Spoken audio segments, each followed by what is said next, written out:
Good morning विद्यार्थी मित्रों। Last lecture में हम लोगों ने डायरेक्ट मेथड डिस्क्रीट डेटा में देखा था। तो डायरेक्ट मेथड डिस्क्रीट डेटा के अंदर एक्स बार का फॉर्मूला क्या था? X bar equal to sigma f x upon n. उसके टेबल में कौन से कॉलम्स आएंगे? तो फर्स्ट कॉलम था observations x, then frequency f and last column is f x.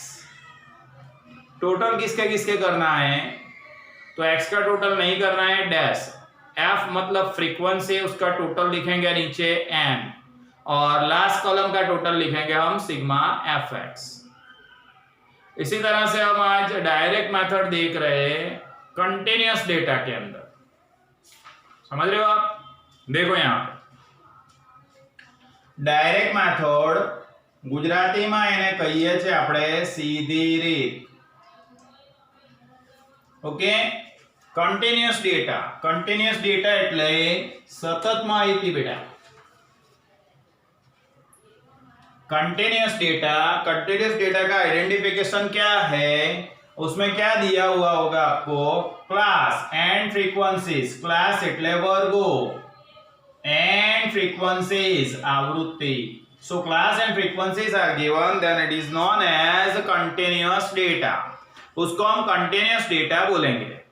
तो continuous data में डायरेक्ट मेथड में x बार कैसे फाइंड करना है, उसका फॉर्मूला जो डिस्क्रीट डेटा में था वही फॉर्मूला है। फॉर्मूला में कोई चेंज नहीं है। x बार इक्वल टू लिखना है हमको sigma f x upon n. सिर्फ उसका टेबल में चेंज हो जाएगा। टेबल में फर्स्ट कॉलम हमको क्लास लिखनी है, सेकेंड कॉलम फ्रीक्वेंसी एफ लिखना है, थर्ड कॉलम में mid value MV is what? MV is mid value. MV એટલે मीड वैल्यू। मीड वैल्यू मतलब उसको बोलेंगे हम गुजराती में मध्य किंमत। Okay, so mid value MV find करेंगे। मीड वैल्यू को x लिखना है और लास्ट कॉलम में लिखना है एफ एक्स। ये एफ और x का जो कॉलम आया उसका मल्टीप्लिकेशन करके सिग्मा एफ एक्स हम बनाएंगे। ठीक है, क्लास का टोटल नहीं करना है, डैश। फ्रीक्वेंसी का टोटल n लिखेंगे, मीड वैल्यू का टोटल नहीं करना है, dash. And then last column का टोटल लिखेंगे हम सिग्मा एफ एक्स। ठीक है, दिख रहा है आप लोगों को? So direct method continuous data, उसका आइडेंटिफिकेशन क्लास एंड फ्रीक्वेंसी, उसका formula x bar equal to sigma f x upon n. दो कॉलम आपको क्वेश्चन में दिए होंगे, क्लास एंड फ्रीक्वेंसी। अब हम नए दो कॉलम बनाएंगे। कौन से दो कॉलम बनाएंगे? Mid value x and last one is f x. Okay, next column. चलो आगे क्या करना है हमको? फर्स्ट एग्जांपल एक्स्ट्रा में बता रहा हूं। Extra one, first example find mean find करना है। Two columns are given, marks and number of students। Marks and number of students। Marks are 0 to 20, 20 to 40, 40 to 60, 60 to 80। Now number of students are frequencies F. ये दो column हमको question में दिया होगा। ठीक है, नंबर ऑफ स्टूडेंट्स आर 12, 18, 16, 15, 14 रखते हैं। चलो 14। ठीक है, तो इस तरह से हमको दो कॉलम दी हुई है, मार्क्स एंड फ्रीक्वेंसी। मार्क्स के अंदर 0 to 20, 20 to 40, 40 to 60, 60 to 80, मतलब ये क्लास दिए हुए हमको। ठीक है, क्लास है और फ्रीक्वेंसी है। तो class and frequencies are given. We have to create two new columns, that is x mid value and f x. F x is f multiplied by x। इस तरह से हमको कॉलम बनानी है। पहले हम लिखेंगे mid value x and last one is f x. अब मीड वैल्यू कैसे फाइंड करना है मैं यहाँ साइड पे बता रहा हूं आपको। Lower limit plus upper limit divide by 2। So 0 plus 20 by 2 करो। 0 प्लस 20 हुआ, 20 बाय 2 करने से 10 मिलेगा। तो मीड वैल्यू मुझे मिल गया यहाँ पे 10। अब डिफरेंस इक्वल है और 20 20 का डिफरेंस है। देखो है ना, तो 20 इसमें ऐड कर देना है। 10 + 20 30, 30 + 20 50, 50 + 20 70 dash.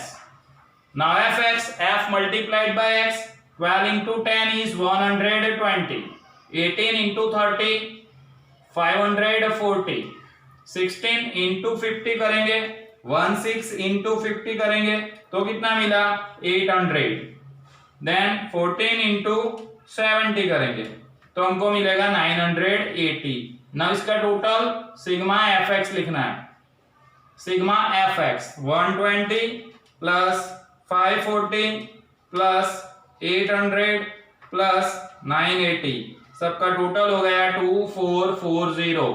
दिख रहा है ना 2440। Okay, now n is total of frequency, frequency का टोटल उसको n बोलेंगे हम। 12 प्लस 18 प्लस 16 प्लस 14, तो टोटल हो गया हमारा 60। नाउ मीन और am, उसका नोटेशन यानी निशानी x bar sigma f x by n। Sigma f x is 2440 बेटा, divide by n, n is total of frequency, total of frequency 60 है, तो 2440 डिवाइड बाय 60 करने से हमको मीन का वैल्यू मिल जाएगा। 2440 डिवाइड बाय 60 करो तो हमको मिला 40.666, आगे चल रहा है मतलब 67। तो ये एक्स्ट्रा एग्जाम्पल मैंने गिना है 1। Now extra 2, second example extra में, चलो यहां लिख रहा हूं मैं उसका नंबर एक्स्ट्रा 2, ठीक है। Now first column is weight, height लिखता हूं, चलो height in bracket centimetres cms, then students are frequencies f। अब हाइट इज 102 109, 1102 119, 122 129, 132 139 एंड 142 149, इस तरह से मुझे हाइट दिया हुआ है।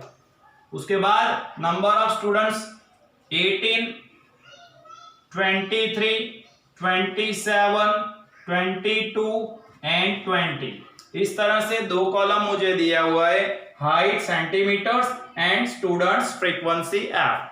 ठीक है, तो ये दो कॉलम्स हमको दी हुई है, हम नई दो कॉलम बनाएंगे, mid value and f x, two columns, two new columns. Okay, now mid value x, mid value x कैसे फाइंड करना है फिर से एक बार बता रहा हूं।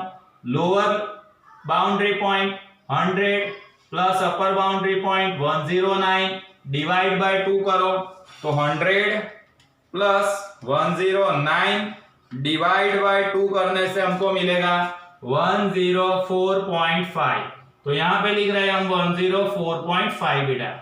अब डिफरेंस 10 का है, यहां देखना है डिफरेंस, हमेशा ऐसे माइनस नहीं करना है, ये कभी नहीं करना है, हमेशा नीचे से ऊपर माइनस करना है। तो डिफरेंस 10 का हुआ, 10 नो डिफरेंस थयो बेटा। 104.5 उसमें 10 ऐड करने से 114.5, 124.5, 134.5 एंड 144.5 मिलेगा। अब ये हमारी मीड वैल्यूज हो गई। उसके बाद F x, F multiplied by x करेंगे, सो 18 इंटू 104.5 करना है, आंसर मिला 1881। नाउ 23 इंटू 114.5 करो तो हमको मिलेगा 2633.5। नेक्स्ट 27 इंटू 124.5, आंसर मिला 3361.5, 3361.5। 22 इंटू 134.5 करो तो आंसर मिलेगा 2959। नेक्स्ट 20 इंटू 144.5 करेंगे तो आंसर मिला 2890।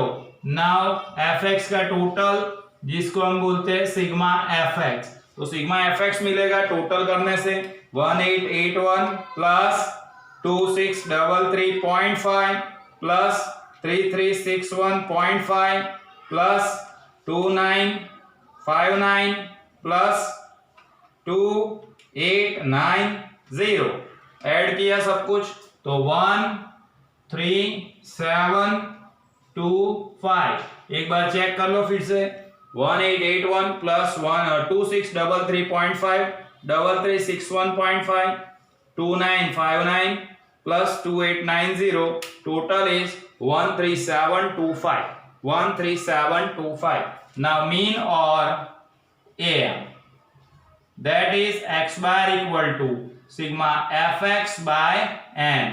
sigma fx by n करेंगे x bar equal to 13725 divide by n. n is total of frequency, total करना है frequency का 18 plus 23 plus 27 plus 22 plus 20 answer is 110।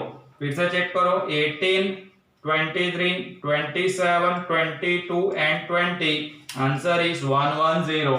तो 110 से डिवाइड कर दो x बार का फाइनल वैल्यू मिल जाएगा हमको।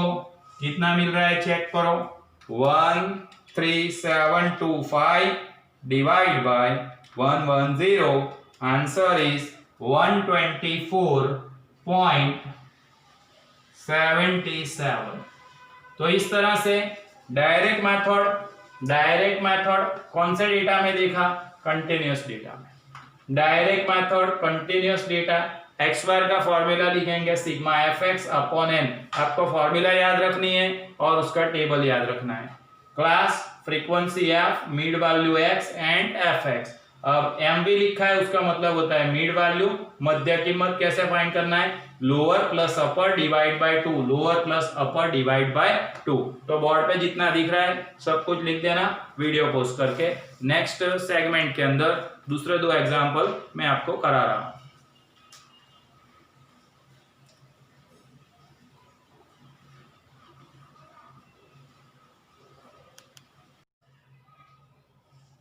नाउ 2 न्यू एग्जांपल्स, ठीक है, उसमें मीन फाइंड करना है। देखो सबसे पहले एक्स्ट्रा 3 लिखा है मैंने, find mean income less than. तो अब लेस देन टाइप का डिस्ट्रीब्यूशन था, वो क्लासिफिकेशन के अंदर हमने किया था, आपको याद होगा। तो लेस देन टाइप के डिस्ट्रीब्यूशन के अंदर हर क्लास का अपर बाउंड्री पॉइंट कंसीडर करते हैं और frequency and cumulative frequency first class की सेम रखते हैं। इसी तरह से मोर देन टाइप का डिस्ट्रीब्यूशन दिया हुआ है, तो मोर देन टाइप के डिस्ट्रीब्यूशन में हर क्लास का लोअर बाउंड्री पॉइंट कंसीडर करते हैं और लास्ट क्लास का फ्रीक्वेंसी और क्यूमुलेटिव फ्रीक्वेंसी दोनों इक्वल रहता है। ठीक है, तो यहां पे हमको लेस देन और मोर देन टाइप के डिस्ट्रीब्यूशन दिए हुए उसको पहले सिंपल में कन्वर्ट करना पड़ेगा और सिंपल में कन्वर्ट करने के बाद उसमें से मीन फाइंड करेंगे हम। ठीक है, चलो देखो पहले सिंपल में कन्वर्ट करते हैं। तो सिंपल में फर्स्ट कॉलम हमको लिखना है income, that is class, and second column में आएगा हमारा ये वाला, क्या बोलो, सेकंड कॉलम में क्या लिखना है, वर्कर्स, है ना, ये वर्कर्स आर आवर फ्रीक्वेंसीज, मतलब ये तो CF है। ठीक है, लेस देन में लोअर बाउंड्री पॉइंट होगा या अपर बाउंड्री पॉइंट होगा, बोलो, तो अपर बाउंड्री पॉइंट कंसीडर करेंगे। तो यहां पे ये 1200 जी दिख रहा है, वो अपर बाउंड्री पॉइंट है पहले क्लास का। अब डिफरेंस कितना था, बोलो, ये दोनों के बीच में डिफरेंस कितना है, 200 का है। ये 1200 जो है वो अपर बाउंड्री पॉइंट है, 200 माइनस करने से 1000 मिलेगा। इसका मतलब ऐसा हुआ कि मुझे पहला क्लास मिलेगा 1000 to 1200। ठीक है, then 1200 to 1400, 1400 to 1600, 1600 to 1800, 1800 to 2000। तो इस तरह से मुझे क्लास मिलेंगे। ठीक है, चलो दिख रहा है ना आप लोगों को, ओके। तो यहां पे हम सिंपल डिस्ट्रीब्यूशन पहले बना रहे, क्लास बनाए 1200 अपर बाउंड्री पॉइंट था, अपर में 1200 लिखा, डिफरेंस 200 का था सभी के बीच में, तो 200 माइनस किए, पहला क्लास मुझे मिला 1000 to 1200। Okay, now frequency and cumulative frequency of first class remain same, तो फर्स्ट क्लास में हम 17 लिखेंगे, फिर 39 से 17 माइनस करो, 39 माइनस 17 तो कितना हो गया 22। Now 65 minus 39, so 65 minus 39 is 26. Now 85 minus 65 20 and 100 minus 85 15. Two columns, which two columns? हमको दो नई बनानी है, वो कॉलम कौन सी नई बनाएंगे, तो mid value that is x and fx, ये दो नई कॉलम आएगी। ठीक है, नाउ मीड वैल्यू 1000 प्लस 1200 करो बेटा, 1000 प्लस 1200 इज 2200, डिवाइड बाय 2 करना है, 1100 मिलेगा। अब डिफरेंस तो 200 का था, जैसे मैंने यहाँ पे बताया था आपको, 200 प्लस कर दो, 1300, 1500, 1700, 1900। ठीक है, तो यह इस तरह से मुझे मीड वैल्यू मिल गई। अब fx, f multiplied by x, 17 into 1100 करना है, तो 18700 मिलेगा। आगे 22 इंटू 1300 करेंगे, 28600 मिलेगा। Now 26 into 1500, answer is 39000। Next 20 into 1700, answer is 34000। Then 15 into 1900, answer is 28500.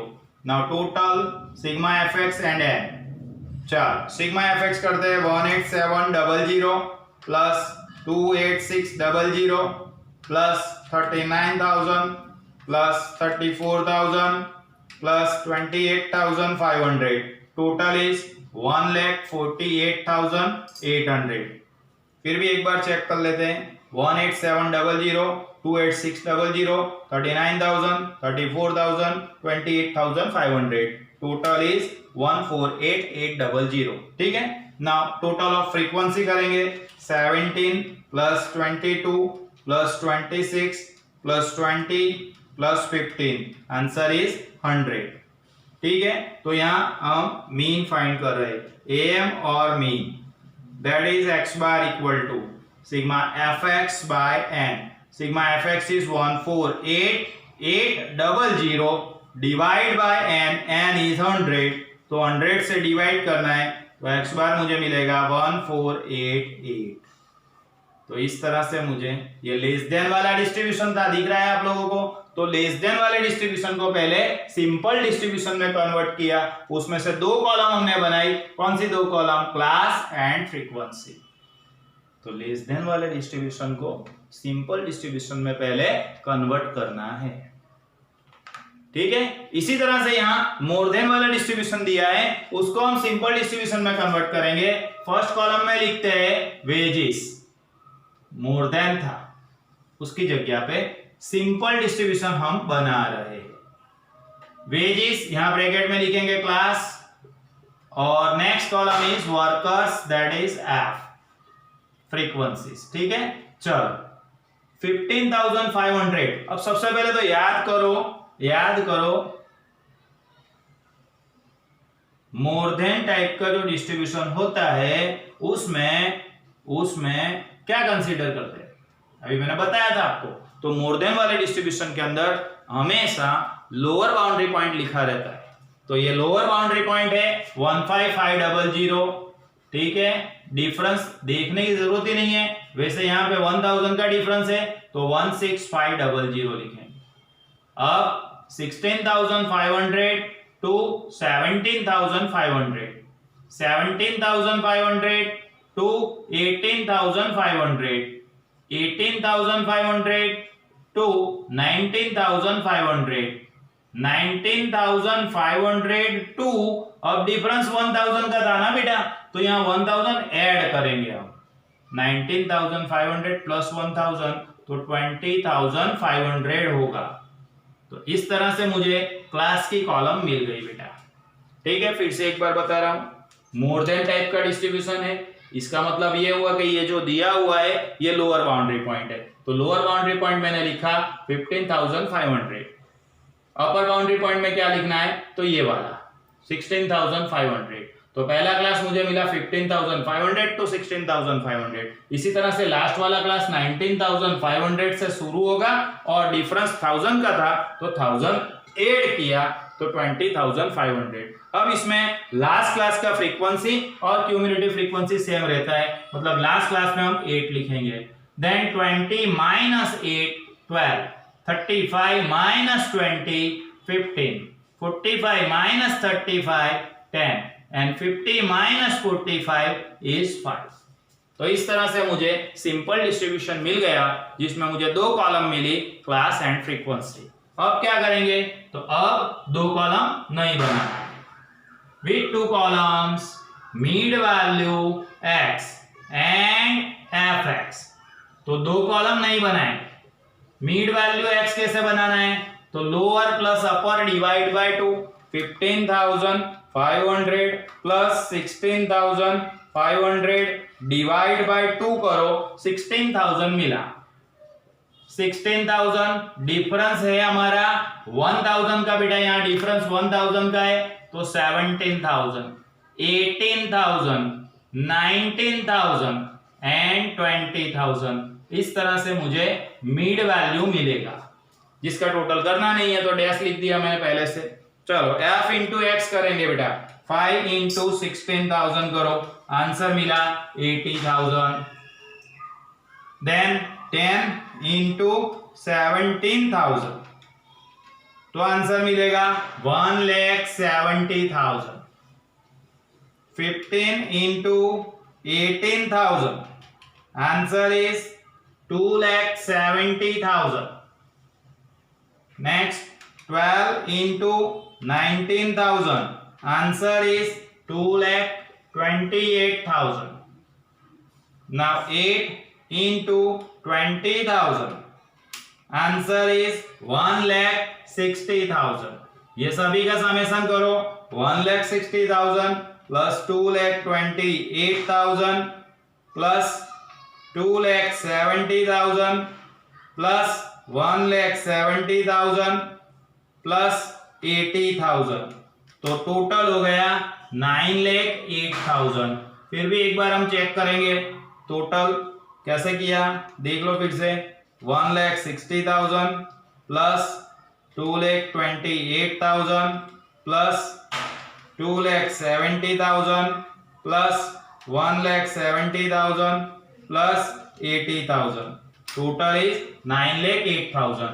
now n is total of frequency, frequency का टोटल करना है बेटा, 5 10 15 12 and 8 सबका टोटल हो गया 50। now mean और am और mean, that is x bar equal to sigma fx by n। sigma fx is 908,000 divide by 50, divide by 50 करने से मुझे फाइनल वैल्यू x बार का मिलने वाला है। ठीक है, x बार का फाइनल वैल्यू देखते हैं, 9,08,000 डिवाइड बाय 50 करो तो आंसर इज 18,160 होगा, 18,160। लो, तो आज हमने क्या किया, तो आज हमने कंटिन्यूअस डेटा उसमें डायरेक्ट मेथड देखी बेटा, एक्स बार का फॉर्मूला रहेगा sigma f x upon n. हमको दो कॉलम दिए होंगे, क्लास एंड फ्रीक्वेंसी। ठीक है, क्लास एंड फ्रीक्वेंसी दिया हुआ होगा, दो नई कॉलम बनानी है, mid value x and f x. ठीक है, और लास्ट में फॉर्मूला रख के कैलकुलेट करना है मीन का वैल्यू। ठीक है बेटा, तो अब आप आज होमवर्क में क्या करेंगे, तो आज होमवर्क में मैं आपको पैम्पलेट के अंदर से बता रहा हूं, पैम्पलेट टाइटल देख लो, टाइटल आपको मिलेगा डायरेक्ट मेथड कंटिन्यूअस डेटा या कंटिन्यूअस सीरीज लिखा है, direct method continuous series direct method, continuous series, ये वाला टाइटल है, उसमें आपको करना है example number 13, 14 and 15। Example 13, 14 and 15, ये वाला आपको होमवर्क में करना है, होमवर्क। ठीक है, फिर से एक बार देख लो। Pamphlet, direct method, continuous series, ये वाला टाइटल है, डायरेक्ट मेथड कंटिन्यूअस सीरीज का टाइटल है। एग्जाम्पल नंबर 13, 14 और 15, 3 सम आपको होमवर्क में करना है। ठीक है बेटा, मैंने 4 सम बोर्ड पे कराए, वो तो करना ही करना है, फॉर्मूला भी लिखना है, ऊपर का टाइटल भी लिखना है और ये 3 सम भी करना है। ठीक है बेटा, नेक्स्ट लेक्चर में मिलते हैं, बाय।